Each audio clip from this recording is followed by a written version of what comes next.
പ്രത്യാശയേറിടുന്നേ, സന്തോഷം വർദ്ധിക്കുന്നേ, രാജൻ വരവതോർക്കുമ്പോ കാന്തനവൻ വരവിൻ കാലങ്ങളേറെയില്ല, നാളുകൾ നീളുകില്ല. പ്രത്യാശയേറിടുന്നേ, സന്തോഷം വർദ്ധിക്കുന്നേ, രാജൻ വരവതോർക്കുമ്പോ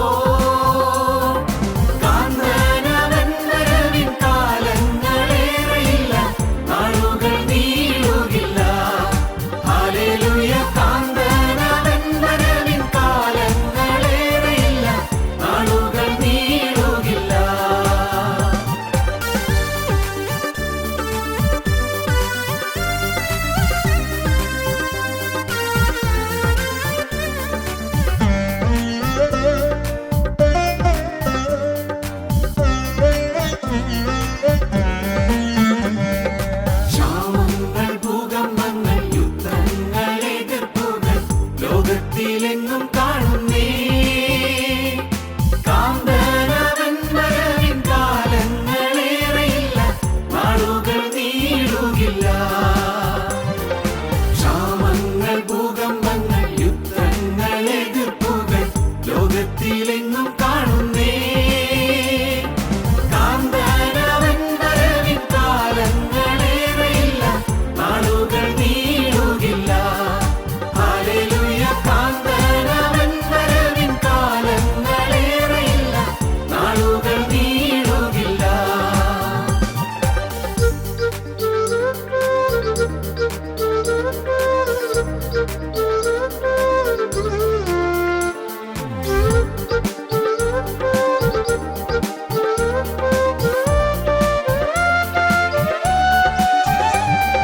വന്നിടും യേശുരാജൻ, തന്നിടും പ്രതിഫലം തന്നോടെ മക്കൾക്കേവർക്കും.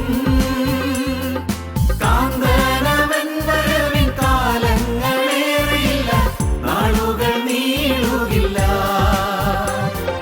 വന്നിടും യേശുരാജൻ, തന്നിടും പ്രതിഫലം തന്നോടെ മക്കൾക്കേവർക്കും. കാന്തനവൻ വരവിൻ കാലങ്ങളേറെയില്ല, നാളുകൾ നീളുകില്ല. ഹല്ലേലൂയ, കാന്തനവൻ വരവിൻ കാലങ്ങളേറെയില്ല, നാളുകൾ നീളുകില്ല.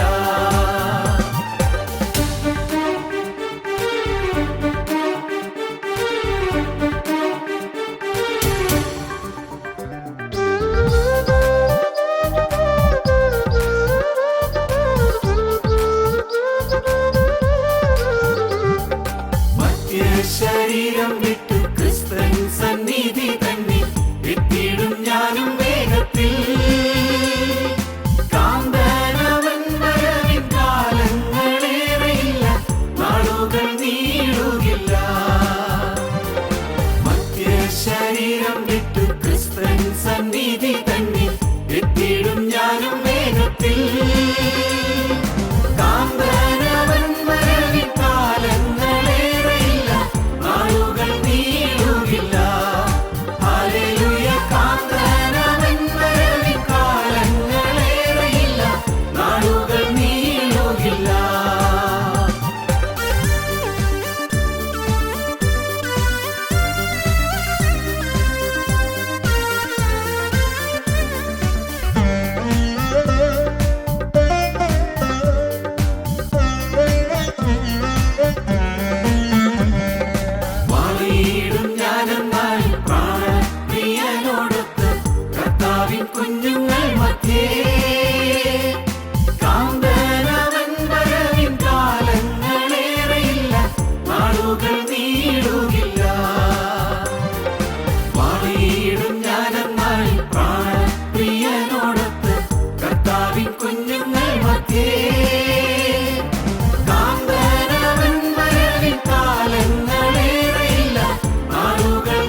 ഞങ്ങളും ക്രൂശിക്കപ്പെട്ട ക്രിസ്തുവിനെ പ്രസംഗിക്കുന്നു.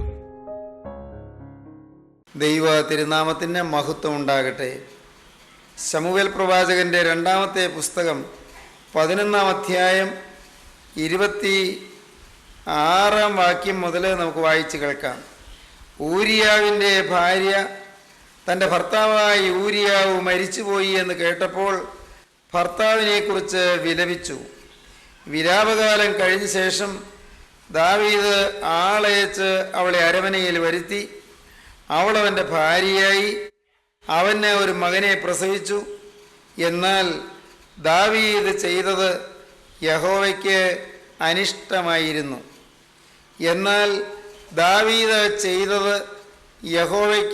അനിഷ്ടമായിരുന്നു. ദൈവത്തിന് സ്തോത്രം.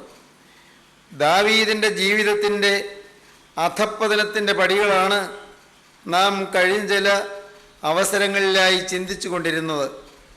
ദാവീദിനെ ദൈവം തിരഞ്ഞെടുത്തതായിരുന്നു. ദൈവത്തിൻ്റെ സെലക്ഷൻ ലഭിച്ച ദൈവദാസനായിരുന്നു.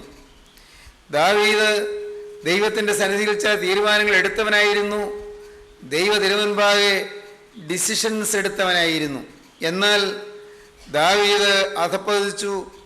ദാവീദിൻ്റെ ജീവിതത്തിൽ ഡിക്ലൈൻ സംഭവിച്ചു.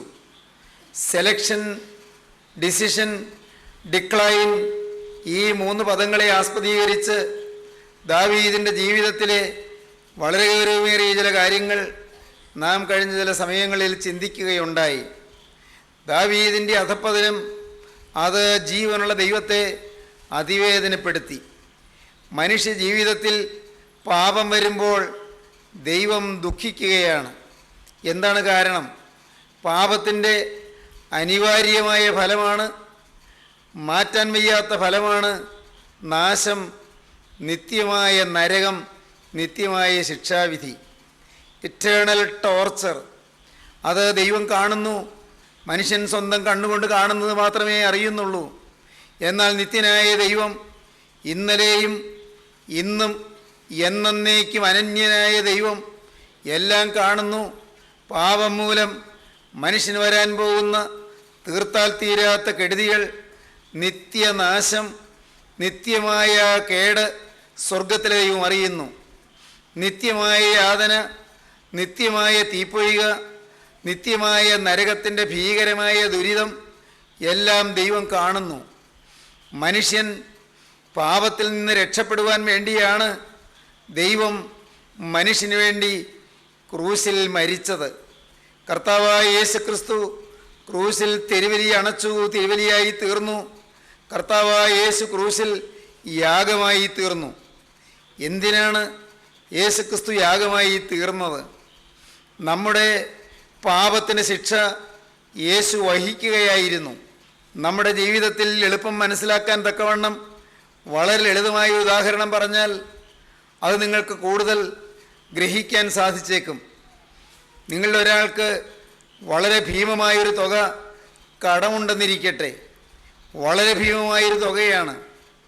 ഒന്ന് ചിന്തിക്കൂ, ഒന്ന് ഭാവനയിൽ സങ്കല്പിക്കൂ. ഒരു 10 ലക്ഷം രൂപ കടം തീർക്കാനുണ്ട്. പ്രിയപ്പെട്ടവരെ, ആ കടം തീർക്കാൻ നിങ്ങൾക്ക് സ്വന്തമായി മാർഗമില്ല. നിങ്ങൾക്കുള്ളതെല്ലാം വിറ്റാലും കടം തീരുകയില്ല. നിങ്ങളുടെ വീട് വിറ്റാലും നിങ്ങളുടെ പറമ്പ് വിറ്റാലും കടം തീരുകയില്ല. നിങ്ങൾ അമ്പരപ്പിലാണ്, നിങ്ങൾ വലിയ ദുരിതത്തിലാണ്, നിങ്ങൾ യാതനയിലാണ്. അപ്പോഴാണ് ഒരു നല്ല മനുഷ്യൻ, വളരെ നല്ലൊരു മനുഷ്യൻ, ഹൃദയാലുവായൊരു മനുഷ്യൻ, മനസ്സലിവുള്ളൊരു മനുഷ്യൻ, സ്നേഹനിധിയായൊരു മനുഷ്യൻ, കരുണയുടെ ആർദ്രത തിങ്ങുന്നൊരു മനുഷ്യൻ, മഹാസമ്പന്നനായൊരു മനുഷ്യൻ നിങ്ങളോട് മനസ്സലിഞ്ഞത്. ആ മനുഷ്യൻ മനസ്സലിഞ്ഞു. നിങ്ങൾ കൊടുക്കേണ്ട തുക മുഴുവനും നിങ്ങൾക്ക് വേണ്ടി കൊടുത്തു തീർത്തു. ഈ 10 ലക്ഷം രൂപയും നിങ്ങൾക്ക് വേണ്ടി ആ നല്ല മനുഷ്യൻ സ്വന്തം പോക്കറ്റിൽ നിന്നെടുത്ത് കൊടുത്തു തീർത്തു. പ്രിയപ്പെട്ടവരെ, നിങ്ങൾക്ക് എന്തൊരാശ്വാസം, എന്തൊരു സമാധാനം! കടം മുഴുവൻ തീർന്നു. നിങ്ങൾ അധ്വാനിച്ചിട്ടല്ല കടം തീർന്നത്, നിങ്ങൾ കഷ്ടപ്പെട്ടിട്ടല്ല കടം തീർന്നത്, നിങ്ങൾ പൈസ മുടക്കിയിട്ടല്ല കടം തീർന്നത്. നിങ്ങളുടെ യത്നം ഒന്നുമില്ലാതെ ഒരു നല്ല മനുഷ്യന് നിങ്ങളോട് മനസ്സലിവ് തോന്നി. നിങ്ങളുടെ കടം മുഴുവനും ആ നല്ല മനുഷ്യൻ കൊടുത്തു തീർത്തു. പ്രിയപ്പെട്ടവരെ, നിങ്ങൾക്ക് നന്ദിയുണ്ടാകും. നിങ്ങൾക്കുള്ളിൽ ആ മനുഷ്യനോട് എന്നുമെന്നും കടപ്പാടുണ്ടാകും. ആ മനുഷ്യനോട് തീർത്താൽ തീരാത്ത കടപ്പാടുണ്ടായിരിക്കും. കർത്താവായ യേശു ക്രൂശിൽ ചെയ്തതിൻ്റെ വളരെ എളിയ, വളരെ ലളിതമായ, വളരെ ചെറുതായ ഉദാഹരണം മാത്രമാണ് ഈ പറഞ്ഞ ഉദാഹരണം. യേശുക്രിസ്തു നമ്മുടെ നിത്യമായ കടം മുഴുവനും യേശുക്രിസ്തു കൊടുത്തു തീർത്തു. നമ്മുടെ പാപത്തിൻ്റെ ഭയാനകമായ ശിക്ഷ മുഴുവനും യേശുക്രിസ്തു സ്വന്തം ശരീരത്തിൽ ഏറ്റുവാങ്ങി. നാം ഓരോരുത്തരും നേരിടേണ്ടതായ ശിക്ഷ, നാം ഓരോരുത്തരും വഹിക്കേണ്ടതായ ശിക്ഷ കർത്താവായ യേശു സ്വന്തം ശരീരത്തിൽ ഏറ്റുവാങ്ങി. എന്നാൽ നാം പിന്നെയും പാപത്തിലേക്ക് പോകുന്നെങ്കിൽ കർത്താവിന് ദുഃഖം. എന്തുകൊണ്ടാണ് ദുഃഖം? കർത്താവിനറിയാം, ഇനിയും പാപത്തിലേക്ക് പോയാൽ കൊടിയ ശിക്ഷയിലേക്കാണ് നീങ്ങുന്നത്. ഇനിയും പാപത്തിലേക്ക് പോയാൽ മഹാവലിയ നാശത്തിലേക്കാണ് നീങ്ങുന്നത്. നമ്മുടെ പ്രിയപ്പെട്ടൊരു കുഞ്ഞ്, അല്ല പ്രിയപ്പെട്ട നമ്മുടെ ഭാര്യ, അല്ലെങ്കിൽ നമ്മുടെ പ്രിയപ്പെട്ട ഭർത്താവ്, അല്ലെങ്കിൽ നമ്മുടെ പ്രിയപ്പെട്ട മാതാപിതാക്കൾ ഇതാ നടന്നു പോവുകയാണ്. നടന്നു പോകുന്നു. എന്തു പറ്റിയെന്ന് അറിഞ്ഞുകൂടാ. ശരിയായ വഴിക്കല്ല പോകുന്നത്, അല്പം വ്യതിചലിച്ചാണ് പോകുന്നത്. കണ്ണുകാഴ്ച ഇല്ലാഞ്ഞിട്ടാണോ? ആയിരിക്കാം. എന്തോ വഴി അല്പം തെറ്റിയാണ് പോകുന്നത്, വഴി അല്പം തിരിഞ്ഞാണ് പോകുന്നത്. നിങ്ങൾ കണ്ടുകൊണ്ട് നിൽക്കുന്നുണ്ട്. നിങ്ങൾ നോക്കുമ്പോഴുണ്ട് നടന്നു പോകുന്ന വഴിയിൽ ഒരു വലിയ പടുകുഴി, വലിയൊരു കിണർ, വളരെ അഗാധമായൊരു കിണർ. അയ്യോ, നിങ്ങളുടെ ഉള്ളിൽ ഞെട്ടുകയാണ്. നിങ്ങൾ അത്യന്തം ഉദ്വേഗം പൂണ്ട് ഉത്കണ്ഠാകുലതയോടെ നിങ്ങളങ്ങോട്ട് ഓടിച്ചെല്ലുകയാണ്. നിങ്ങൾ നിങ്ങളുടെ മകനെ, അല്ലെങ്കിൽ മകളെ, അല്ലെങ്കിൽ നിങ്ങളുടെ പ്രിയപ്പെട്ട ആരുമാകട്ടെ, നിങ്ങൾ അതിവേഗം നിങ്ങൾ കരത്തിൽ കയറി പിടിക്കുകയാണ്. അയ്യോ, ആ വഴിയല്ല പോകേണ്ടത്. ഇപ്പോൾ നീങ്ങിക്കൊണ്ടിരിക്കുന്ന വഴിയെ പോയാൽ വലിയ പടുകുഴിയിലാണ് വീഴാൻ പോകുന്നത്. വലിയ അഗാധ ഗർത്തത്തിലേക്ക് വീണുപോകും. ഭയങ്കരമായ കുഴിയിലേക്ക് വീണുപോകും. പോകല്ലേ, നിങ്ങൾ ഉപദേശിക്കുന്നു, നിങ്ങൾ പിടിച്ചു മാറ്റാൻ യത്നിക്കുന്നു. സഹോദരങ്ങളെ, ആ കുഴിയിലേക്ക് വീഴുക എന്ന് പറഞ്ഞാൽ നിങ്ങൾക്ക് ചിന്തിക്കാൻ വയ്യ. നിങ്ങളുടെ പ്രിയപ്പെട്ട ഓമന കുഞ്ഞ്, നിങ്ങളുടെ ആരോമൽ പൈതൽ ആ കുഴിയിലേക്ക് വീഴുക, ഒരിക്കലും പിന്നെ ജീവനോടെ കരയേറ്റാൻ വയ്യാത്ത സ്ഥിതിയിൽ അത്യഗാധമായ ആ പടുകുഴിയിലേക്ക് വീഴുക, ആ പൊട്ടക്കിണറ്റിലേക്ക് വീഴുക, നിങ്ങൾക്ക് ചിന്തിക്കാൻ വയ്യ. നിങ്ങൾക്ക് ദുഃഖമാണ്. നിങ്ങൾക്ക് മനസ്സിലാകുന്നില്ലേ? സ്വർഗത്തിലെ ദൈവം നമ്മുടെ പാപം കണ്ട് ദുഃഖിക്കുന്നത് അങ്ങനെയാണ്. അതാണ് കാരണം. ദൈവത്തിൻ്റെ സ്നേഹമാണ് ദുഃഖിക്കുന്നത്. നമ്മുടെ പാപം മൂലം നമുക്ക് വരുന്ന നാശം ദൈവം കാണുന്നു. അതാണ് ദൈവത്തിൻ്റെ ദുഃഖം. നമുക്ക് വരുന്ന നാശം തീർത്താൽ തീരാത്തതാണെന്ന് ദൈവത്തിനറിയാം. അത് പരിഹാരമില്ലാത്തതാണെന്ന് ദൈവത്തിനറിയാം. ഇതാ ഈ ഭൂമിയിൽ നിന്ന് മാറ്റപ്പെട്ട് കഴിഞ്ഞാൽ പാപം പിന്നെ ഇതാ ഭയാനകമായ നരക തീപ്പൊയ്യിലേക്ക് നമ്മളെ തള്ളിയിടുന്നതാണ് എന്ന് സ്വർഗത്തിലെ ദൈവത്തിനറിയാം. അതുകൊണ്ടാണ് പ്രിയപ്പെട്ടവരെ ദൈവം നമ്മുടെ പാപം കണ്ട് ദുഃഖിക്കുന്നത്. ദാവീദ് ചെയ്തത് യഹോവയ്ക്ക് അനിഷ്ടമായിരുന്നു. മനുഷ്യൻ്റെ ഡിക്ലൈൻ, മനുഷ്യൻ്റെ അധപ്പതനം, മനുഷ്യൻ പാപം ചെയ്യുന്നത് ദൈവത്തിന് അനിഷ്ടമാകുന്നത് അതുകൊണ്ടാണ്. പ്രിയപ്പെട്ടവരെ, നമുക്ക് തോന്നും എൻ്റെ സ്വാതന്ത്ര്യത്തിൽ ദൈവം കൈകടത്തുകയല്ലേ, എൻ്റെ സ്വന്തം വ്യക്തിഗതമായ ഇച്ഛാശക്തിയിൽ ദൈവം നിയന്ത്രണം വയ്ക്കുകയല്ലേ. ഞാൻ ചൂടും ചൂരുമുള്ള മനുഷ്യൻ, ഞാൻ ഉയിരും ജീവനുമുള്ള മനുഷ്യൻ, ഞാൻ വിവേകബുദ്ധിയുള്ള മനുഷ്യൻ, ഞാൻ വിശേഷ ബുദ്ധിയുള്ള മനുഷ്യൻ, എനിക്ക് സ്വന്തം ഇച്ഛാശക്തിയില്ലേ, എനിക്കറിയാൻ വയ്യേ, എനിക്കറിയരുതോ എങ്ങനെയാണ് പോകേണ്ടതെന്ന്. ദൈവം എന്നെ ഇങ്ങനെ തടയുന്നത് എന്തിനാണ്? എന്നെ ഇങ്ങനെ ഓരോ കാര്യത്തിലും തൊട്ട് ഇങ്ങനെ നിർബന്ധമായി എന്നെ നിയന്ത്രിക്കുന്നത് എന്തിനാണ്? എനിക്കൊരു സ്വാതന്ത്ര്യം തരാത്തത് എന്താണ്? പ്രിയപ്പെട്ടവരെ, എന്താണ് സ്വാതന്ത്ര്യം തരാത്തത്? കാരണം മറ്റൊന്നുമല്ല, ദൈവം നമ്മുടെ സ്വാതന്ത്ര്യത്തിൽ കൈവയ്ക്കുകയല്ല, നമുക്ക് നിത്യസ്വാതന്ത്ര്യം തരുവാൻ ദൈവം അധ്വാനിക്കുകയാണ്. നിത്യസ്വാതന്ത്ര്യം, നിത്യവിമോചനം, നിത്യമായ സന്തോഷം, നിത്യമായ സമാധാനം, നിത്യമായ ജീവൻ, നിത്യമായ സ്വർഗം, നിത്യജീവൻ, എവർലാസ്റ്റിംഗ് ലൈഫ് എന്നൊക്കെ പറയുന്നില്ലേ? ആ നിത്യജീവൻ തരാൻ ദൈവം ആഗ്രഹിക്കുകയാണ്. ദൈവം ആടുകളെ നോക്കുന്ന വേലയിൽ നിന്ന് തെരഞ്ഞെടുത്ത് കൂട്ടിക്കൊണ്ടുവന്ന് രാജസിംഹാസനത്തിലിരുത്തി മാനിച്ച് ആദരിച്ച് ഉയർത്തി വളർത്തി പരിപാലിച്ച് പെരിപ്പിച്ച് ദൈവം അനുഗ്രഹിച്ച് വളർത്തിക്കൊണ്ടുവരുന്ന ദൈവവൈതലിൻ്റെ ഭയാനകമായ നാശം കണ്ട് ദൈവം അതിവേദനപ്പെടുകയാണ്. ദൈവത്തിൻ്റെ വലിയ നാമം മഹത്വപ്പെടട്ടെ. എൻ്റെ സഹോദരങ്ങളെ, നിങ്ങളുടെ ജീവിതത്തിൽ നിങ്ങളുടെ പാപം കണ്ട് ദൈവം ദുഃഖിക്കുന്നു എന്ന് പറയുന്നത് അതുകൊണ്ടാണ്. നിങ്ങളുടെ പാപം അത് ദൈവത്തിന് അനിഷ്ടമാകുന്നു അതുകൊണ്ടാണ്. ദൈവത്തിന് നിങ്ങളെ സ്നേഹമാണെന്നുള്ളത് കൊണ്ടാണ്. നമുക്ക് തോന്നും, എന്നോട് സ്നേഹമുണ്ടെങ്കിൽ എന്നെ ഇങ്ങനെ നിയന്ത്രിക്കുമോ, എന്നോട് കരുണയുണ്ടെങ്കിൽ എന്നെ ഇങ്ങനെ കടിഞ്ഞാണിടുമോ, ഞാൻ ചെയ്യുന്നത് തെറ്റ്, ഞാൻ പറയുന്നത് തെറ്റ്, ഞാൻ നടക്കുന്നത് തെറ്റ്, ഞാൻ ചിന്തിക്കുന്നത് തെറ്റ്, എപ്പോഴും എൻ്റെ തെറ്റ് തന്നെ ഈ ദൈവം കാണുന്നു. നമുക്ക് നീരസം വരുന്നു, നമുക്ക് പരിഭവം വരുന്നു, നമുക്ക് നിരാശ വരുന്നു, നമുക്ക് മടുപ്പ് വരുന്നു, നമുക്ക് വിരസത വരുന്നു, നമുക്ക് ആകെ ആന്തരിക തളർച്ച വരുന്നു. സഹോദരങ്ങളെ, സത്യം കാണാത്തത് കൊണ്ടാണത്. എന്താണ് സത്യം? ദൈവത്തിൻ്റെ സ്നേഹം വേദനിക്കുകയാണ്, അപകടത്തിലേക്ക് നീങ്ങുന്നത്, നിത്യമായ അപകടത്തിലേക്ക് നീങ്ങുന്നത്, തിരുത്താനാവാത്ത കൊടിയ കെടുതിയിലേക്ക് നീങ്ങുന്നത് ദൈവം കാണുന്നു. അതുകൊണ്ട് ദൈവം ദുഃഖിക്കുന്നു. ദാവീദ് ചെയ്തത് യഹോവയ്ക്ക് അനിഷ്ടമായിരുന്നു. എന്തെല്ലാം കുതന്ത്രങ്ങളാണ് ദൈവം തിരഞ്ഞെടുത്ത ദൈവദാസൻ ചെയ്തത്! എന്തെല്ലാം ഉപായ ബുദ്ധിയാണ് ദൈവത്തിൻ്റെ വ്രതനും യഹോവയുടെ ദീർഘദർശിയും ഇസ്രായേലിൻ്റെ മധുരഗായകനുമായ ദാവീദ് രാജാവ് ചെയ്തു കൂട്ടിയത്! ദാവീദിൻ്റെ ബുദ്ധിശാലയിൽ ദാവീദ് എന്തെല്ലാം പണിത്തരങ്ങളാണ് ഒപ്പിച്ചെടുത്തത്! പ്രിയപ്പെട്ടവരെ, ദൈവം തന്ന ബുദ്ധി കൊണ്ട് ദൈവത്തിൻ്റെ വ്രതനായ ദാവീദ് പാപത്തിലേക്ക് നീങ്ങുകയായിരുന്നു.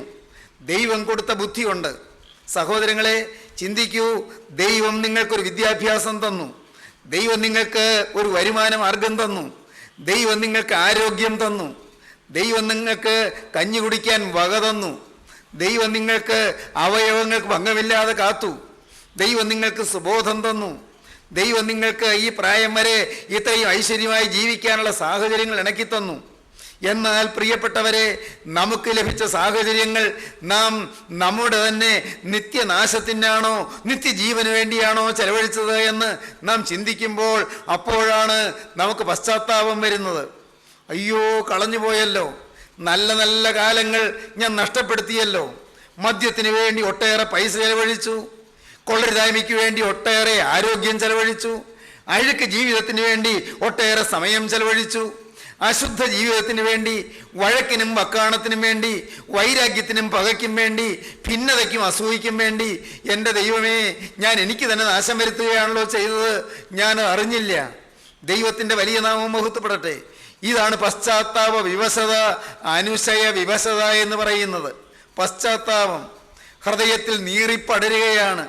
ഇന്ന് എൻ്റെ മാന്യ സഹോദരങ്ങളെ, നിങ്ങളുടെ ഹൃദയത്തിൽ പശ്ചാത്താപം വരുന്നുവെങ്കിൽ അതൊരു ഭാഗ്യകരമായ ചുവടുവെപ്പായിരിക്കും. നിങ്ങളുടെ ഹൃദയത്തിൽ അനുതാപം വരുന്നുവെങ്കിൽ അത് ശ്രേഷ്ഠമായ ഒരു നല്ല അനുഭൂതിയായിരിക്കും. ക്രിസ്തുവിൻ്റെ സന്നിധിയിൽ നമ്മളെ തന്നെ കാണുക. എൻ്റെ നല്ല കാലങ്ങൾ ഞാൻ നഷ്ടപ്പെടുത്തിയല്ലോ, പാഴാക്കി കളഞ്ഞല്ലോ, പാപത്തിന് എന്നെ തന്നെ കൊടുത്തല്ലോ, എൻ്റെ ആരോഗ്യം തിന്മയ്ക്ക് വേണ്ടി വിട്ടുകൊടുത്തല്ലോ, എൻ്റെ സ്വാധീനം, എനിക്കുള്ള ജനപിന്തുണ, എനിക്കുള്ള ഔദ്യോഗിക പദവി, എനിക്കുള്ള അധികാരം, എനിക്കുള്ള പണം, എനിക്കുള്ള സാഹചര്യങ്ങൾ എല്ലാം എൻ്റെ കർത്താവേ പാപത്തിന് വേണ്ടി ഞാൻ വിനിമയം ചെയ്തു പോയല്ലോ, പാപത്തിന് വേണ്ടി വിനിയോഗിച്ചു പോയല്ലോ. എൻ്റെ ദൈവമേ, ഞാൻ അറിഞ്ഞില്ലാതെ എനിക്ക് നാശമാണെന്ന് ഞാൻ ചിന്തിച്ചില്ല. താൽക്കാലിക സുഖഭോഗത്തിന് വേണ്ടി, ക്ഷണികമായ സൗഭാഗ്യത്തിന് വേണ്ടി, അല്പനേരത്തെ രസത്തിന് വേണ്ടി നിത്യ സൗഭാഗ്യമാണല്ലോ ഞാൻ കളഞ്ഞു കുളിച്ചത്. ദൈവത്തിന് സ്തോത്രം. സഹോദരങ്ങളെ, ഓർക്കൂ, ദാവീദ് ചെയ്തത് യഹോവയ്ക്ക് അനിഷ്ടമായിരുന്നു.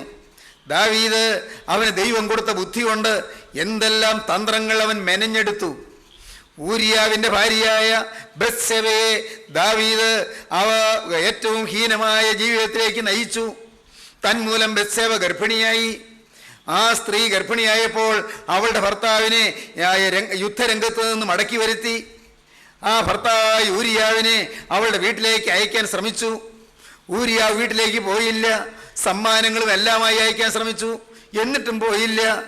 ഊരിയാവിൻ്റെ കയ്യിൽ ഒരു എഴുത്ത് കൊടുത്ത് യുദ്ധസ്ഥലത്തേക്ക് മടക്കി അയച്ചു. എന്താണ് കാരണം? ഊരിയാവിന് ആ ഗർഭത്തിൻ്റെ ഉത്തരവാദിത്വം കെട്ടിയേൽപ്പിക്കുക എന്നുള്ളതായിരുന്നു ദാവീദിൻ്റെ ബുദ്ധി. എന്നാൽ പ്രിയപ്പെട്ടവരെ, മനുഷ്യന്റെ ബുദ്ധി അവിടെ തകർന്നു. ഊരിയാവിന്റെ വിശ്വസ്തതയും ഊരിയാവിന്റെ നന്മയും അതുമൂലം ദാവീദിന്റെ തന്ത്രം പാളിപ്പോയി. എന്തുണ്ടായി? പക്ഷെ ദാവീദ് ചെയ്തത് അതിനേക്കാൾ കൊടും ചതിയാണ്. ഊരിയാവിനെ കൊലയ്ക്ക് കൊടുത്തു. ഊരിയാവിനെ കൊലയ്ക്ക് കൊടുക്കുവാൻ ദാവീദിന്റെ നിഷ്ഠൂര ഹൃദയം അതിന് വഴിപ്പെട്ടു പോയി. ദാവീദ് ദൈവത്തിന്റെ സ്നേഹം അനുഭവിച്ച മനുഷ്യനാണ്. ദൈവം തെരഞ്ഞെടുത്ത ദൈവപുരുഷനാണ്. പക്ഷേ ദാവീദ് ഊരിയാവിനെ കൊലയ്ക്ക് കൊടുക്കുവാൻ മടി കാണിച്ചില്ല. എഴുത്തിൽ പടമുറുകുന്നിടത്ത് ഈ ഊരിയാവിനെ നിർത്തിക്കൊള്ളണം, അവിടെ നിന്ന് എല്ലാവരും പിന്മാറിക്കൊള്ളണം, ഊരിയാവ് ശത്രുവിന്റെ വെട്ടേറ്റ് ചാകാൻ എല്ലാവരും മാറിക്കൊള്ളണമെന്ന്. ആരെങ്കിലും നോക്കിയാൽ ദാവീദ് തെറ്റ് ചെയ്തോ? ഊരിയാവിനെ കൊന്നില്ല. ദാവീദ് കയ്യിൽ വാളെടുത്തില്ല. ആരെങ്കിലും സ്വന്തപ്പെട്ടവരാരെങ്കിലും കൊന്നോ? സൈന്യാധിപനായ യോവാബ് കൊന്നോ? സൈന്യത്തിലുള്ള ആരെങ്കിലും കൊന്നോ? ഒന്നും ചെയ്തില്ല. ശത്രുവിന്റെ വെട്ടേറ്റ് യുദ്ധത്തിൽ മരിച്ചു. ആളുകളുടെ മുമ്പിൽ യോഗ്യനായി. പക്ഷെ എല്ലാം കാണുന്ന ഒരു ദൈവമുണ്ട്, ഹൃദയം കാണുന്നൊരു ദൈവമുണ്ട്. സഹോദരങ്ങളെ, എല്ലാം കാണുന്ന നിത്യനായ ദൈവം എന്താണ് അവിടുന്ന് നമുക്ക് മനസ്സിലാക്കി തരുന്നത്? അവൻ ഹൃദയങ്ങളെ ശോധന ചെയ്യുന്നവനാണ്. അവൻ അന്തരിന്ദ്രിയങ്ങളെ ശോധന ചെയ്യുന്നവനാണ്. അവൻ പുറം മാത്രമല്ല കാണുന്നത്, അവൻ അകവും കാണുന്നു. അവൻ പ്രവൃത്തി മാത്രമല്ല കാണുന്നത്, പ്രവൃത്തിയുടെ പിന്നിലുള്ള ഉദ്ദേശം കാണുന്നു. അവൻ ഓരോ വാക്കുകൾ മാത്രമല്ല കാണുന്നത്, വാക്കിന്റെ പിന്നിലുള്ള ലാക്ക് കാണുന്നു. സ്നേഹിതരെ, നമ്മുടെ ഓരോ പ്രവൃത്തിയുടെയും വാക്കുകളുടെയും പിന്നിലുള്ള ലാക്ക് എന്ത് എന്ന് കർത്താവ് കാണുന്നുണ്ട്. എന്ത് ഉദ്ദേശത്തിലാണത് പറഞ്ഞത്? എന്ത് ലാക്കിലാണ് അങ്ങനെ ചെയ്തത്? അവിടെയാണ് നമ്മുടെ പാപം മറഞ്ഞിരിക്കുന്നത്. യഹോവേ, നീ എന്നെ ശോധനയിലറിഞ്ഞിരിക്കുന്നു, ഞാൻ ഇരിക്കുന്നതും എഴുന്നേൽക്കുന്നതും നീ അറിയുന്നു. ദാവീദ് പിൽക്കാലത്ത് ഏങ്ങലടിച്ചുകൊണ്ട് അങ്ങനെയാണ് പാടിയത്. യഹോവേ, നീ എന്നെ ശോധനയിലറിഞ്ഞിരിക്കുന്നു, ഞാൻ ഇരിക്കുന്നതും എഴുന്നേൽക്കുന്നതും നീ അറിയുന്നു. എൻ്റെ നിരൂപണം നീ ദൂരത്ത് നിന്ന് ഗ്രഹിക്കുന്നു, എൻ്റെ വഴികളൊക്കെയും നിനക്ക് മനസ്സിലായിരിക്കുന്നു. നീ മുഴുവനും അറിയാതെ ഒരു വാക്കും എൻ്റെ നാവിന്മേലില്ല. നീ മുമ്പും പിമ്പും എന്നെ അടച്ച് നിന്റെ കൈ എൻ്റെ മേൽ വെച്ചിരിക്കുന്നു. ഈ പരിജ്ഞാനം എനിക്ക് അത്യത്ഭുതമാകുന്നു എന്നാണ് ദാവീദ് പറഞ്ഞത്. പിൽക്കാലത്ത് പറഞ്ഞതാണ്. ഈ സംഭവങ്ങളെല്ലാം അറിഞ്ഞുകൊണ്ട് ദാവീദ് പറഞ്ഞതാണ്, യഹോവേ, നീ എന്നെ ശോധനയിലറിഞ്ഞിരിക്കുന്നു, ഞാൻ ഇരിക്കുന്നതും എഴുന്നേൽക്കുന്നതും നീ അറിയുന്നു. എൻ്റെ നിരൂപണം നീ ദൂരത്തു നിന്ന് ഗ്രഹിക്കുന്നു, എൻ്റെ നടപ്പും കിടപ്പും നീ ശോധന ചെയ്യുന്നു. എൻ്റെ വഴികളൊക്കെയും നിനക്ക് മനസ്സിലായിരിക്കുന്നു. യഹോവേ, നീ മുഴുവനും അറിയാതെ ഒരു വാക്കും എൻ്റെ നാവിന്മേലില്ല. നീ മുമ്പും പിമ്പും എന്നെ അടച്ച് നിന്റെ കൈ എൻ്റെ മേൽ വെച്ചിരിക്കുന്നു. സ്നേഹിതരെ, ദൈവത്തെ മറയ്ക്കാൻ സാധ്യമല്ല. നിത്യനായ ദൈവം ദാവീദിനെ കണ്ടുകൊണ്ടിരുന്നു. ആ സ്നേഹം നിറഞ്ഞ കണ്ണ് ആർദ്രതയോടെ ദാവീദിനെ നോക്കിക്കൊണ്ടിരുന്നു. സ്നേഹം നിറഞ്ഞ കണ്ണ് അതിദുഃഖത്തോടെ വേദനയോടെ ദാവീദിനെ കണ്ടുകൊണ്ടിരുന്നു. ദൈവം ദാവീദിന്റെ ജീവിതത്തെ കണ്ട് ദുഃഖിച്ചു. ദാവീദ് ചെയ്തത് യഹോവയ്ക്ക് അനിഷ്ടമായിരുന്നു. സ്നേഹിതരെ, നിങ്ങളെ നോക്കിക്കൊണ്ട് ദൈവം ഇപ്പോൾ എന്താണ് കാണുന്നത്, എന്താണ് ചിന്തിക്കുന്നത്, എന്താണ് പറയുന്നത്? പ്രിയപ്പെട്ടവരെ, നിങ്ങൾ ഈ വാക്കുകളെ കേൾക്കുന്ന ഓരോരുത്തരും ചിന്തിപ്പീൻ. നിങ്ങളുടെ ജീവിതം ദൈവത്തിന് പ്രസാദകരമാണോ? നിങ്ങളുടെ ജീവിതം ദൈവത്തിന് ഇഷ്ടമാണോ, അതോ ദൈവത്തിന് അനിഷ്ടമാണോ? ദൈവം തിരഞ്ഞെടുത്ത ദാവീദിന്റെ ജീവിതത്തെ നോക്കി ദൈവം കണ്ടത് ദൈവത്തിന് അനിഷ്ടമെന്നാണ്. പ്രിയപ്പെട്ടവരെ, നിങ്ങൾ ദൈവത്താൽ തിരഞ്ഞെടുക്കപ്പെട്ടവരാണ്. ദൈവത്തിന്റെ സ്നേഹം ലഭിച്ചവരാണ്. ദൈവസന്നിധിയിൽ ചിലപ്പോഴെല്ലാം ചില തീരുമാനങ്ങൾ എടുത്തവരാണ്. ദൈവത്തോട് വാക്ക് പറഞ്ഞവരാണ്. ദൈവസന്നിധിയിൽ ചില ഉടമ്പടികൾ പറഞ്ഞവരാണ്. ദൈവസന്നിധിയിൽ ചില സമർപ്പണങ്ങൾ എടുത്തവരാണ്. ഇനിമേൽ മനസ്സറിഞ്ഞ് ഞാനൊരു പാപം ചെയ്യുകയില്ല എന്ന് ദൈവത്തോട് വാക്ക് പറഞ്ഞ അനേകർ ഈ വാക്കുകളെ കേൾക്കുന്നുണ്ട്. എൻ്റെ സ്നേഹിതരെ പറയട്ടെ, ദൈവത്തോട് നിങ്ങൾ പറഞ്ഞ വാക്ക് നിങ്ങൾ പാലിച്ചുവോ? ദൈവസന്നിധിയിലെടുത്ത ഉടമ്പടി നിങ്ങൾ പാലിച്ചുവോ? ദൈവത്തോട് പറഞ്ഞ വാക്ക് പാലിച്ചുകൊണ്ടാണോ ഇന്ന് ജീവിക്കുന്നത്? നിങ്ങളുടെ വാക്ക് നിങ്ങൾ വ്യത്യാസപ്പെടുത്തിയില്ലേ? നിങ്ങൾ വാക്ക് മാറിയില്ലേ? നിങ്ങൾ ദൈവത്തോട് പറഞ്ഞ വാക്ക് മാറി നിങ്ങൾ പാപത്തിലേക്ക് പോയില്ലേ? നിങ്ങൾ തിന്മയിലേക്ക് ഊർന്നൂർന്നു പോയില്ലേ? നിങ്ങൾ ജീവിതത്തിലെ അശുദ്ധിയിലേക്കും അഴുക്കിലേക്കും കൊള്ളരുതായ്മയിലേക്കും ഊർന്നു പോയിട്ട് പൈശാചിക ശക്തിക്ക് ഇടം കൊടുത്തില്ലേ? ദുഷ്ടനായ സാത്താൻ നിങ്ങൾ ഇടം കൊടുത്തില്ലേ? ദൈവമക്കളെ, ഒന്ന് തിരിഞ്ഞു നോക്കുവീൻ, നിങ്ങളൊന്ന് അനുദപിപ്പീൻ. ദാവീദിന്റെ ഡിക്ലൈൻ, ദാവീദ് ചെയ്തത് യഹോവയ്ക്ക് അനിഷ്ടമായിരുന്നു. ഇന്ന് ഈ സമയത്ത് നിങ്ങൾ ഓരോരുത്തരും ചിന്തിപ്പീൻ, എൻ്റെ കർത്താവേ, എൻ്റെ ജീവിതം നിനക്ക് പ്രസാദകരമാണോ? എൻ്റെ ജീവനുള്ള യേശുവേ, എൻ്റെ ജീവിതം അവിടത്തേക്ക് പ്രസാദകരമാണോ? എൻ്റെ സംസാരം നിനക്ക് പ്രസാദകരമാണോ? എൻ്റെ കാഴ്ചപ്പാടുകൾ നിനക്ക് പ്രസാദകരമാണോ? രഹസ്യങ്ങൾ കാണുന്ന ദൈവമേ, ഒരു നാൾ ഞാൻ ന്യായവിസ്താര ദിവസത്തിൽ അവിടുത്തെ ന്യായാധിപസഭയുടെ മുൻപിൽ, അവിടുത്തെ ന്യായവിധിയുടെ മുൻപിൽ, അവിടുത്തെ ന്യായാസനത്തിൻ്റെ മുൻപിൽ ഞാൻ വരേണ്ടി വരുമല്ലോ. എല്ലാം മുഴങ്കാലും മടങ്ങുമ്പോൾ ഞാൻ ലജ്ജിതനാകുമോ? കർത്താവേ, ഞാൻ തല താഴ്ത്തി നിൽക്കേണ്ടി വരുമോ? പോവീൻ, നിന്നെ അറിയുന്നില്ല എന്നുള്ള ശബ്ദം ഞാൻ കേൾക്കേണ്ടി വരുമോ? എൻ്റെ കർത്താവേ, എൻ്റെ പാപം പോക്കണമേ. എന്റെ പാപം പോക്കാൻ നീ ക്രൂസിൽ മരിച്ചു എന്ന് ഞാൻ വിശ്വസിക്കുന്നു. എന്റെ പാപത്തിന്റെ പരിഹാരത്തിനായി നീ ക്രൂസിൽ തിരുരക്തം ചിന്തിയെന്ന് ഞാൻ വിശ്വസിക്കുന്നു. ആ തിരുരക്തത്തിന്റെ ഒരു തുള്ളി ഇപ്പോൾ നാഥ എന്റെ നെറ്റിയിൽ ഒന്ന് പുരട്ടണമേ. ആ മുദ്ര എന്നെ ഒന്ന് അണിയിക്കണമേ. എന്റെ പാപക്കറകൾ കഴുകണമേ. എന്റെ നാഥ, നിനക്ക് അനിഷ്ടമായത് പലതും ഞാൻ ചെയ്തു പോയി. ദാവീദിനെ പോലല്ല, അനേകം കാര്യങ്ങളിൽ നിനക്ക് അനിഷ്ടമായത് ഞാൻ പ്രവർത്തിച്ചു പോയി, അനിഷ്ടമായത് ഞാൻ ചിന്തിച്ചു പോയി, അനിഷ്ടമായത് ഞാൻ സംസാരിച്ചു പോയി. എന്റെ ദൈവമേ, നീ എന്നോടൊന്ന് മനസ്സറിയണമേ. ഗോകുൽത്തായിൽ തിരുവാവു തുറന്നവനെ, ഗോകുൽത്തായിലെ കുരിശിൽ ഇരുകരവും വിരിച്ചവനെ, എന്റെ ദൈവമേ, എന്റെ ദൈവമേ, നീ എന്നെ കൈവിട്ടതെന്ത് എന്ന് ഗോകുൽത്തായിലെ കുരിശിൽ കിടന്ന് കരഞ്ഞവനെ, ഈ ഉള്ളവന്റെ ഒരു നിലവിളി കേൾക്കണമേ. എന്റെ പാപക്കറകൾ കഴുകണമേ. എന്റെ പാപം ക്ഷമിക്കണമേ. എനിക്ക് മാപ്പ് തരണമേ. എനിക്ക് മോചനം തരണമേ. എന്നോട് മനസ്സലിഞ്ഞെന്നെ മോചിപ്പിക്കണമേ. എന്നോട് കരുണ തോന്നി എനിക്ക് സ്വാതന്ത്ര്യം തരണമേ. എന്റെ മേൽ നിന്റെ കരുണ ചൊരിയണമേ. ദൈവമക്കളെ, നിങ്ങൾ പ്രാർത്ഥിക്കുമോ? നിങ്ങൾ അനുദമിക്കുമോ? നിങ്ങൾ പശ്ചാത്തപിക്കുമോ? നിങ്ങൾ പാവം ഏറ്റു പറയുമോ? ദൈവത്തിന് പ്രസാദകരമായ ഒരു ജീവിതം ആരംഭിക്കുവാൻ നിങ്ങളൊരു പുതിയ തീരുമാനമെടുക്കുമോ? യേശുവിതാ കരം നീട്ടി നിൽക്കുന്നു.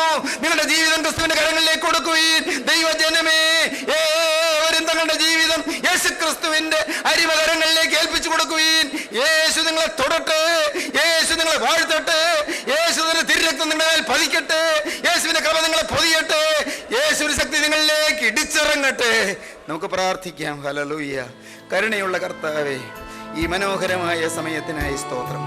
എൻ്റെ നാഥ, അവിടുത്തെ തിരുരക്തം ഗുണകരമായി സംസാരിക്കുന്നതിനായി സ്തോത്രം. കർത്താവേ, തിരുരക്തത്തിന്റെ ശക്തി ഞങ്ങളെ തലോടുന്നതിനായി സ്തോത്രം. കർത്താവേ, ഈ തിരുരക്തത്തിന്റെ സ്വർഗീയ സന്നിധാനത്തിൽ ഞങ്ങളെ തന്നെ ഞങ്ങൾ സമർപ്പിക്കുന്നു. കർത്താവേ, എല്ലാവരെയും അനുഗ്രഹിക്കണമേ.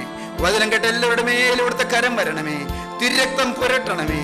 പാപമോചനം നൽകണമേ. പാപബന്ധനങ്ങൾ അഴിക്കണമേ. ദുശ്ശീലങ്ങൾ മാറ്റണമേ. ദുസ്വഭാവങ്ങൾ മാറ്റണമേ. രോഗസൗഖ്യം അയക്കണമേ. കടബാധ്യതകൾ മാറ്റണമേ. ഭാരങ്ങൾ അകറ്റണമേ. നിരാശയും ദുഃഖവും ഉത്കണ്ഠയും ആശങ്കയും ആകുലവും ഭീഷണിയും ഭയവും എല്ലാം മാറ്റി പൈശാചിക ശക്തിയിൽ നിന്ന് മോചിപ്പിക്കണമേ. കൃപയിൽ പൊതിയണമേ. തിരുനാമം മഹത്വപ്പെടുത്തണമേ. യേശുക്രിസ്തുവിന്റെ രാജകീയ നാമത്തിൽ തന്നെ. ആമീൻ.